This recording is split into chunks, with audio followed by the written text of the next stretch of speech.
저희 모두인 줄로 믿습니다. 우리 하나님의 말씀 같이 보겠습니다. 우리 마태복음 3장 1절부터 12절까지 우리 그 앞에 1장 뒷부분과 또 2장은 예수님 태어나신 그런 말씀들이라 그것도 저희들이 성탄절에 보면 되니까 우리 마태복음 3장으로 저희들이 가서 또 보도록 하겠습니다.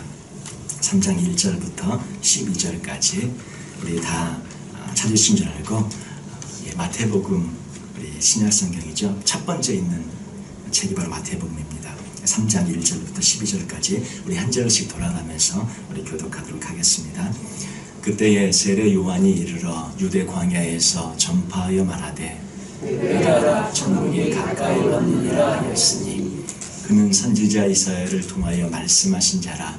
일러시되 광야에 외치는 자의 소리가 있어 이르되 너희는 주의 길을 준비하라. 그가 오실 길을 곧게 하라 하였느니라. 요한은 바깥에 옷을 입고 머리에 가죽띠를 띠고 음식은 메뚜기와 삼청이었더라. 이때에 예루살렘과 온 유대와 요단강 사방에서 다 그에게 나와 자연의 죄를 자복하고 요한강에서 그에게 세례를 받더니 요한이 많은 바리새인들과 사두개인들이 세례 베푸는 데로 오는 것을 보고 이르되 독사의 자식들아 누가 너희를 가르쳐 임박한 진노를 피하라 하더냐. 그러므로 너희에게 악하는 열매를 맺고 속으로 아브라함이 우리 조상이라고 생각하지 말라. 내가 너희에게 이르노니 하나님이 능히 이 돌들로도 아브라함의 자손이 되게 하시리라. 이미도 비가 나무뿌리에 걸렸으니 좋은 열매를 맺지 아니하는 나무마다 지켜 불에 던져지리라. 나는 너희로 회개하게 하기 위하여 물로 세례를 베풀거니와 내 뒤에 오시는 이는 나보다 능력이 많으시니 나는 그의 신을 감당치 못하겠노라. 그는 성령과 불로 너희에게 세례를 베푸실 것이요 손에 키를 들고 자기의 타작마당을 정하게 하사 알곡은 모아 곳간에 들이고 쭉정이는 꺼지지 않는 불에 태우시리라. 아멘. 회개의 광야의 소리라는 제목을 한번 잡아보았는데요. 이스라엘 백성들이 바벨론 포로에 이제 들어가게 되어져서 또 70년 뒤에 돌아오지 않습니까? 돌아오고 나서 400년 정도 지난 뒤에 예수님이 오십니다. 그래서 구약에는 그때까지 이제 바벨론 포로기까지 늘 하나님의 말씀을 전하는 선지자들이 있었습니다. 그래서 선지자들을 통해서 하나님께서 하나님의 말씀을 전해주셨고 또 백성은 그 선지자를 통해서 들려지는 하나님의 음성을 듣고 또 그들이 늘 하나님의 인도하심을 받고 그렇게 살아갔었죠.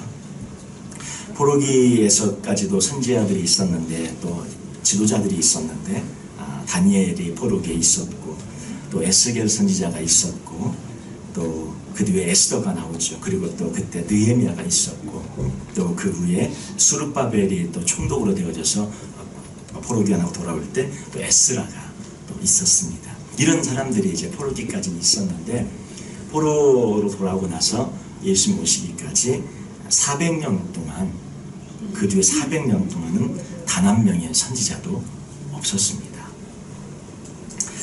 그 400년 동안 하나님의 말씀을 직접적으로 들을 수가 없었던 거죠. 기록된 구약 성경은 있었지만 하나님의 말씀을 전하는 그런 선지자들, 하나님의 음성을 직접 들었던 그런 선지자들이 없었어요. 그래서 그 400년 동안 하나님께서는 사람을 통해 주의 선지자들을 통해 말씀하지 않으셨고, 그러니까 이스라엘 백성들은 그 400년간 어떻게 된 거겠습니까? 하나님의 음성을 듣지를 못했던 거죠. 하나님의 음성을 듣지 못하다가 그 가운데 있다가 이제 세례 요한이 나오게 된 것입니다. 세례 요한이라는 그런 새로운 선지자가 나타났다는 그런 소식은 이스라엘 전체, 유대 전체에 정말 기대와 소망으로 가득 차게 하기에 충분했습니다. 하나님의 말씀을 전한 사람이 등장을 한 거예요. 400년 동안 선지자가 없다가 그니 얼마나 이스라엘 전체가 굉장히 참 흥분과 또 놀라움과 그런 기대를 가득 차고 가득 안고 이렇게 나와왔겠습니까? 마태복음 11장 9절에 보면 주님이 이렇게 말씀을 하세요. 그러면 너희가 어찌하여 나갔더냐? 선지자를 보기 위함이었더냐? 옳다. 내가 너희에게 이르노니 선지자보다 더 나은 자니라. 세례 요한을 말하고 있는 것이죠.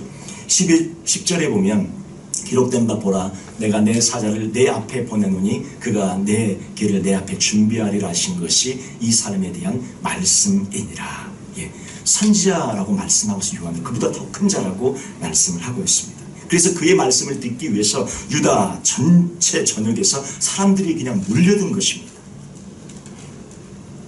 400년간 없다가 만약에 세례 요한이 없이 갑자기 예수님이 오셔서 말씀을 전한다면 준비가 안 돼 있는데, 전혀 그런 어떤 마음의 준비가 안 돼 있는데 그가 얼마나 그걸 믿고 얼마나 따르겠습니까? 그래서 주님께서 그 주의 길을 준비하시도록 미리 와서, 선지자가 와서 그렇게 하나님의 말씀으로 그 기경하고 일구도록 세례 요한을 보냈고 주의 길을 예비할 사람이 필요했었던 것이죠. 그래서 선지자가 세례 요한이 나타나서 미리 하나님의 말씀을 받을 준비를, 예수님의 사역이 효과적으로 이루어질 수 있도록 그렇게 나타나서 준비하게 하셨던 것입니다. 그때 이제 이 세례 요한 뒤에 예수님이 오시는데 저는 한동안 한참 궁금했었습니다. 왜 그 하고 많은 그런 기간과 그 때와 시기 중에 예수님이 그때에 태어나셨을까? 전 참 궁금했는데 혹시 안 궁금하셨습니까? 저만 궁금했나요? 궁금하신 분들이 아마 있으셨을 줄로 믿습니다. 근데 그때가 가장 하나님 보시기에, 하나님의 역사와 경륜으로 볼 때 정확한 그런 때인 것은 뭐냐면, 주님이 돌아가시고 나서 33년에 돌아가시고 나서 이스라엘이 그 뒤 37년 뒤에 70년에 로마에 의해서 멸망하고 나라가 없어집니다. 그러니까 예수님이 오시려면 나라가 있을 때, 망하기 전에 오셔야 하는데, 바로 그 망하기 직전 AD 70년에 이스라엘 전체가, 이스라엘 나라가 무너지고 온 세상이 없어지니까 나라가 망하기 바로 직전 70년 전에 오신 거예요. 그리고 주님께서 이 땅에 오실 수 있는 그 마지막 시간, 그때 주님이 오신 것이고, 그때가 차서 더 이상 미룰 수 없는 그런 때, 가장 정확한 때에 예수님께서 이 땅에 오신 것입니다. 그리고 이 땅에 태어나셔서 30년을 사시다가 또 공생의 3년을 하시고 십자가에 죽으시고 부활하시고 승천하십니다. 그리고 그 뒤에 바톤을 이어받아서 제자들이 37년 동안 제자들과 바울을 통해서 온 땅에 선교하고 복음을 전한 뒤에 이스라엘은 멸망하고 세상에서 사라지게 됩니다.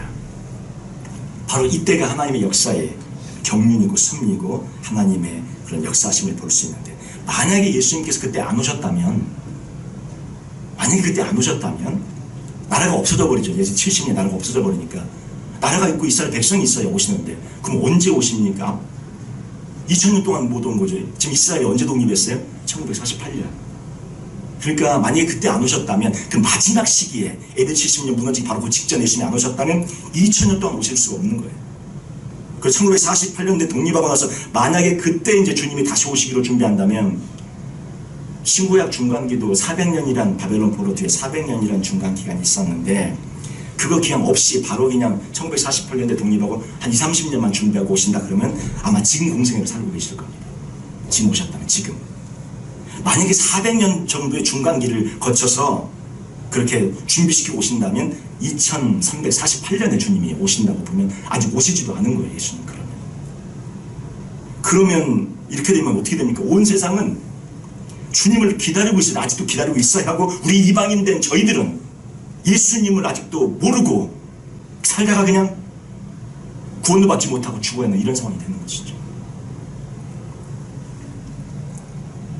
아마 그렇게 주님 오셨다면 우리는 주님을 모른 채로 살다가 갔을 거예요. 그래서 주님께서 로마에 의해 AD 70년에 나라가 망하기 직전, 바로 그 가장 정확한 때에 마지막까지 기다렸다가 가장 최적의 때에 주님께서 준비를 하시고 오셨던 것입니다. 그래서 그 주님이 오시기 전에 세례 요한이 먼저 와서 400년간 들리지 않았던 하나님의 음성을 들려주고 하나님의 음성을 전하는 것이죠. 세례 요한의 메시지는 뭐였습니까? 메시지는 회개하라였습니다. 회개하라. 천국이 가까워도 회개하라. 오늘 저희가 읽은 이 말씀, 이 12절 짧은 구절에 회개하라는 메시지가 네 구절에 등장합니다. 우리 2절 보시면 한번 한번 볼까요? 회개하라 천국이 가까이 왔느니라. 여기 회개하라 나오죠. 그 다음에 6절 보세요. 자기들의 죄를 자복하고 죄를 자복하는 것 회개가 나옵니다. 요단강에서 그렇게 세례를 받습니다. 8절 보세요. 그러면 회개에 합당한 열매를 맺고 회개가 또 나오죠. 11절 보세요. 나는 너희로 회개하게 하기 위하여 물로 세를 베풀거니와. 이 짧은 12절의 구절에 요한이 뭐하러 왔는지 회개하라 회개하라 회개하라를 4번이나 걸쳐서 말씀하고 있음을 저희들이 볼 수 있습니다. 세례 요한의 메시지는 회개였어. 회개해야 천국에 간다고 말을 하고 있는 것입니다. 회개라는 것이 무엇입니까?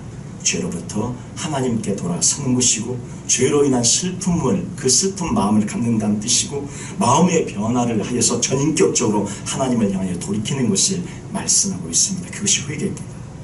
이스라엘 백성들에게 세례 요한은 그렇게 외쳤어요. 하나님의 진노를 피하기 위해서 회개하라고. 근데 이 메시지가 이스라엘 백성들에게는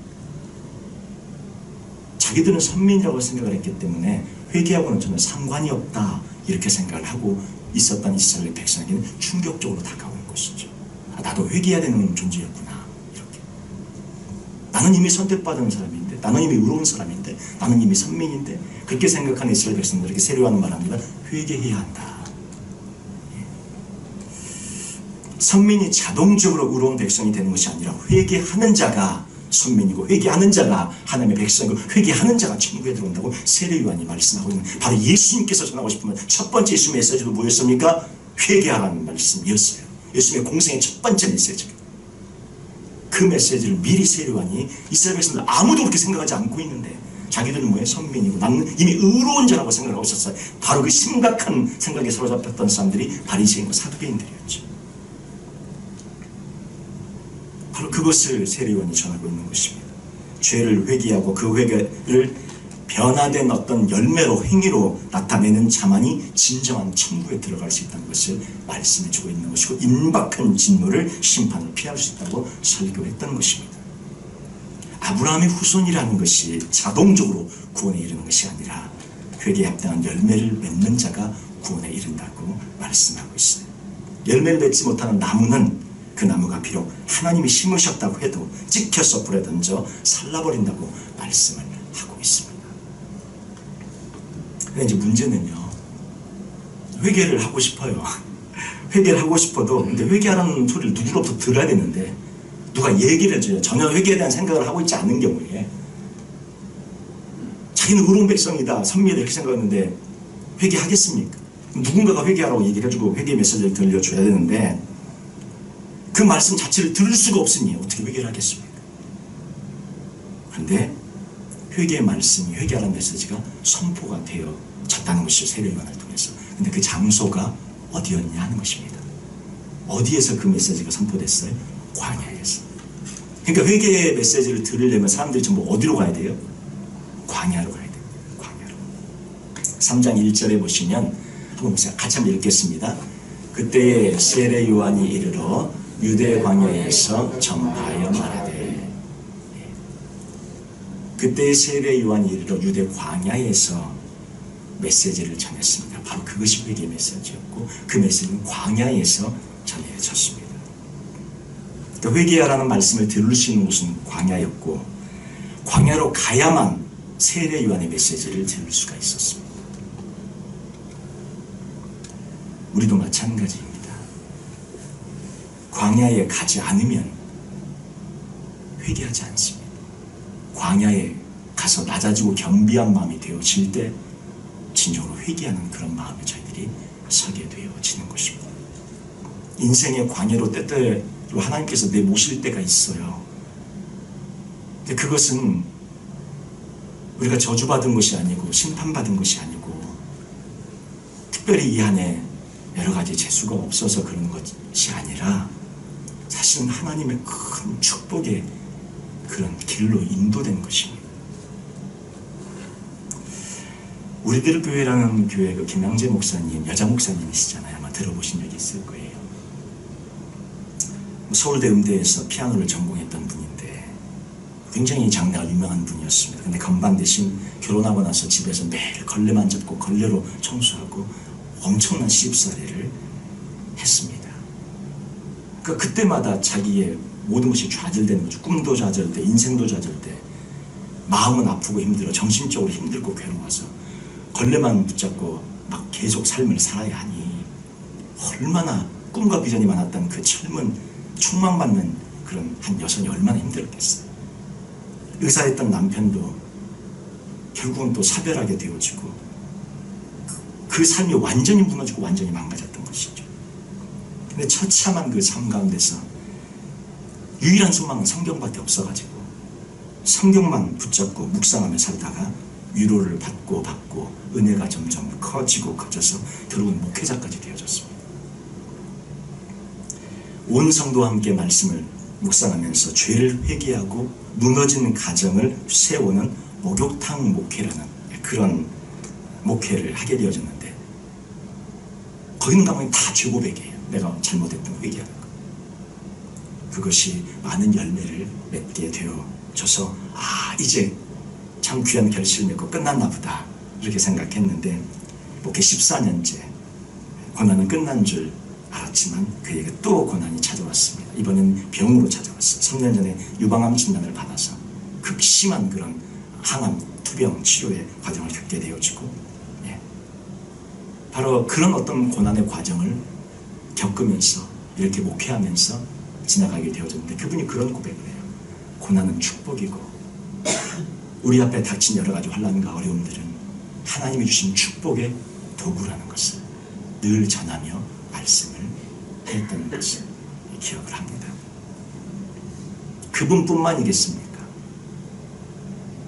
우리 모두도 마찬가지인 줄로 믿습니다. 요즘 많이 힘이 드십니까? 광야에 오신 거예요. 축복입니다. 마음이 많이 요즘 아프십니까? 드디어 광야에 온 것입니다. 축복입니다. 괴로우십니까? 축복인 줄로 믿습니다. 몸이 아프십니까? 광야에 온 것입니다. 주님 앞에 더 깊게 가는 길이 열린 것입니다. 가정에 어려움이 있습니까? 기도 제목이 있습니까? 광야에 온 거예요. 축복인 줄로 믿습니다. 신앙생활도 힘이 드십니까? 그것도 역시 광야에 온 것입니다. 축복인 줄로 믿습니다. 더 기도하고 주 앞에 나가면 축복과 은총으로 변화될 줄로 믿습니다. 자녀들 때문에 혹시 근심이 있으십니까? 염려가 있으십니까? 광야에 오신 줄 압니다. 더 큰 은총과 축복의 문을 주님이 여신 줄 압니다. 기도로, 더 깊은 기도로 나아가실 때 그 모든 것들은 축복으로 변화될 줄로 믿습니다. 광야에 가야 회개하라는 그런 소리가 들리기를 시작을 합니다. 그 전까지는 안 들립니다. 광야가 힘이 들지만 하나님의 음성을 듣기 위하여 반드시 필수적으로 가야 하는 그런 코스 중에 하나가 바로 광야입니다. 고난이 오히려 우리를 광야로 인도하는 그런 도구가 되어져서 오히려 축복으로 다가오게 될 줄로 믿습니다. 어려움과 아픔이 우리를 광야로 인도하고 그 광야로 인도한 것은 결국 주님 앞에 더 저희들이 서게 만드시기 때문에 그것은 결론적으로 결국 축복이 되는 것입니다. 거기서 우리는 그 전에 듣지 못했던 회개하라는 목소리를 듣게 되어지는 것이죠. 광야에 오기 전에는 들을 수가 없었어요. 모든 것이 잘 되고 있는 것처럼 보였을 때는 전혀 들을 수 없었던 그런 음성, 바로 그 회개의 음성이 광야에서 들려지는 것이죠. 광야에 가니까 들립니다. 회개하라. 그 전에 진지게 듣고 그렇게 하면 얼마나 좋을까요? 우리 성도들 그 전부터 잘 가셔서 듣고 계셨던 분들이시기에 귀하신 분들인 줄 압니다. 근데 그렇게 듣고 그렇게 하면 저게 제일 좋은데 평상시 잘 듣지 못하다가 광야에 가게 되어졌을 때 그걸 듣게 되는 경우들이 종종 있는 것이죠. 그래서 천국은 회개하는 자의 것이고 광야에서 그 목소리를 듣고 주 앞에 나올 때 바로 천국은 침노하는 자의 것이라는 말씀이 있는 이유인 것입니다. 천국은 내가 회개하는 만큼 우리의 것이 되고 침노하는 만큼 우리의 것이 되는 줄 압니다. 3장 5절 6절에 보면 말씀을 볼까요? 이때 예루살렘과 온 유대와 요단강 사방에서 다 그에게 나와 자기들의 죄를 자복하고 요단강에서 그에게 세례를 받더니 사람들이 전부 광야로 갔습니다. 예루살렘과 온 유대와 요단강 사방에서 다 그에게 나아갔어요. 전부 광야로 간 거예요. 광야로 가서 거기서 회개의 메시지를 듣고 죄를 자복했습니다. 그리고 거기서 그들은 예수님을 맞을 준비를 하게 된 것이죠. 근데 바리새인들과 사두개인들 광야에까지는 왔지만 자복하는, 회개하지 않는 그런 사람들이 있었는데 바로 그들이 바리새인들과 사두개인들, 그 구경 가는 거죠. 7절 보시면 요한이 많은 바리새인들과 사두개인들이 세례 베푸는 데로 오는 것을 보고 이들도 오기는 왔습니다. 바리새인도 왔고 사두개인도 왔어요. 광야까지 왔어요. 그런데 그들은 회개하지 않고 주 앞에 변화되어지지 않고 천국으로 나아가는 데까지 이르지 못합니다. 그래서 세례 요한이 그렇게 얘기합니다. 이르되 독사의 자식들아, 누가 너희를 가르쳐 임박한 진노를 피하라 하더냐. 광야에 왔지만 회개하러 온 것이 아니었고 회개한 척 하는 거였습니다. 이들에게는 회개에 합당한 그런 열매들이 없었던 것이죠. 그래서 8절, 9절, 10절에 이렇게 말씀합니다. 그러므로 회개에 합당한 열매를 맺으라. 회개에 합당한 열매를 맺으라. 회개는 광야에 가서 그 메시지를 들을 수 있는데, 광야에 가서 그 메시지를 들었을 때에 우리 삶에 주신 여러 가지 고난과 환난 같은 어려움은 우리를 광야로 인도하는 그런 도구라고 말씀을 드렸습니다. 그런데 그 광야로 들어가서 똑같이 광야가 주어졌을 때 회개의 메시지를 듣고 합당한 열매를 맺는 분들이 있고, 바리새인과 사두개인처럼 메시지를 듣지만, 회개에 대한 그런 주님의 음성을 듣지만 회개하는 데까지, 열매를 맺는 데까지 가지 못하는 분들이 계십니다. 오늘 저와 우리 모든 성도님들, 우리 모두는 어떤 분들이 되어야 하겠습니까? 저도 그렇고 우리 모두도 그렇고 광야에서 주님의 음성이 분명히 들려집니다. 회개하라는 메시지가 분명히 들려집니다. 오늘 또 말씀을 주님께서 하십니다. 광야와 그 모든 삶의 고통과 고난은 우리 삶의 오히려 축복의 도구라고 말씀을 해주십니다. 어떻게 해야 축복의 도구가 될 수 있습니까? 회개하고 간절히 주 앞에 겸비한 마음을 갖고 돌아가면서 주님 앞에 엎드릴 때 그것이 축복의 도구로 변화되는 것입니다. 그러나 그렇지 않으면 그냥 바리새인과 사두개인처럼 그냥 그렇게 지나가 버리는 것이죠. 고통 가운데, 광야 가운데 절망하고 좌절하다가 끝나버리는 것이죠.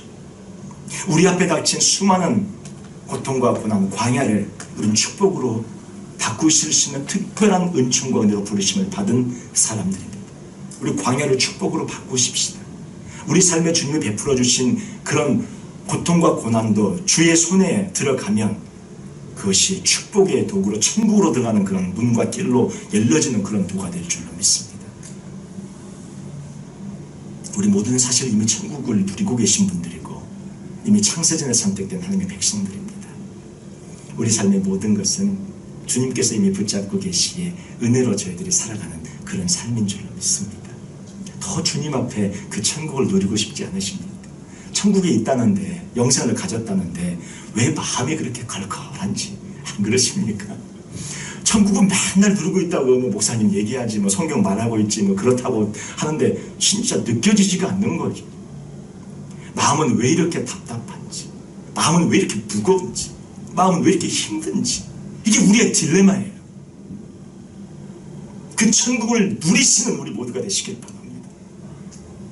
늘 주님 앞에 가까이 가시고 회개하는 그런 마음으로 나아가시고, 고통과 고난, 환난과 어려움이 올 때 거기에 압도해서 무너지고 좌절하고 절망해서 포기하고 끝내는 것이 아니라 끝까지 주님 앞에 기도하며 나가는 도구로 붙잡을 때에 그것이 축복의 문이 열리는 그런 도구가 될 줄로 믿습니다. 절대 좌절하지 마십시오. 절대 굴복하지 마십시오. 끝까지 포기하지 마십시오. 그 절망과 고통과 고난은 광야로 인도하는 하나님의 은총의 도구이고, 광야에서 주의 메시지가 들려집니다. 회개하라, 천국이 너희 것이라고 말씀하는데 그 메시지를 듣고 회개하면서 더 깊이 주 앞에 겸비하게 무릎을 꿇며 나아가면서 그 천국의 임재를 누리고 살아가시는 우리 모두가 되시기를 바랍니다. 광야에서 굴복되어져 쓰러져가는 수많은 사람들 중에 한 분, 수많은 사람들 중에 하나가 아니라 여기 계신 모든 분들은 그 광야를 딛고 일어서는 하나님의 사람들. 그래서 우리 앞에 놓여져 있는 수많은 어려움들과 환난과 아픔과 슬픔과 고통과 고난이 그걸 딛고 일어서서 더 주 앞에 가까이 가는 도구가 되어져 천국으로 축복으로 나아가는 여기 계신 우리 모든 성도들 되시기를 주님의 이름으로 축원을 드립니다. 같이 기도하겠습니다.